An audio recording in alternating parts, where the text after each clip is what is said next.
This is a 2010 Ford Fusion with a 2.5 motor, and I was having issues after a coolant change where it would run good for a couple minutes after I would burp the system, because I didn't vacuum fill it when I replaced the coolant.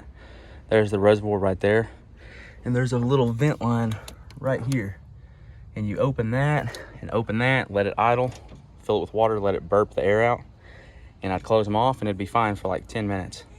After that 10 minutes, the temperature gauge would start rising, and I would have to get out and burp the system again after it cooled off.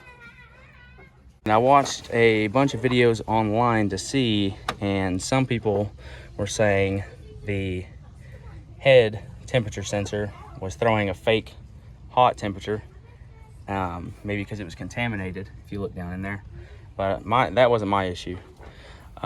So I went and got, there's three possible things it could have been. I went and got a, you can do the first and cheapest option from the O'Reilly's rental tool program was the pressure tester for the coolant system.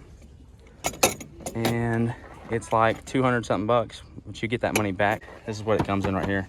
But make sure you get this little adapter kit for the reservoir tank, because if you don't have this, it's not going to work. So the first and cheapest option was the pressure test on the coolant system. It's like 15 to 20 psi is what you're supposed to use. It never gained pressure at all. I would pump it, and it wouldn't even go up. So I could hear water. I got under the vehicle, and I could see a couple drips. And I took the battery off and the battery tray. It's just a 10 millimeter socket. So 10 millimeters takes off the battery tray, and then you can get it down in there and see.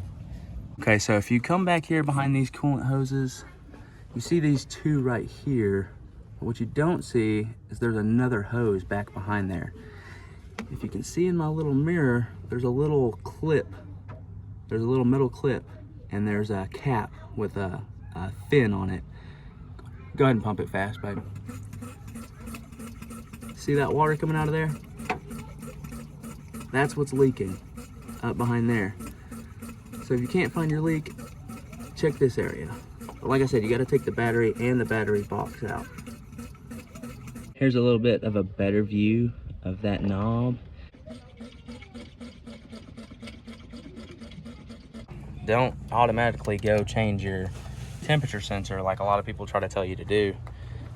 Just hook up one of these pressure testers and look for the leak, especially if it's not pressuring up.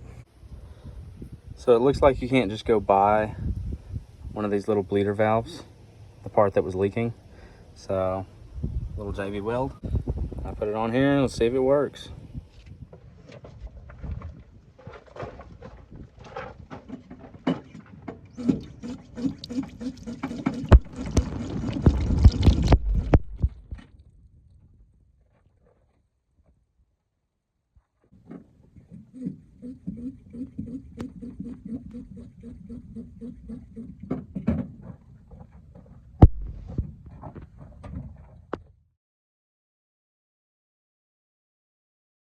Anyway, that's it. I hope this helps somebody, because I was dealing with this issue for a long time.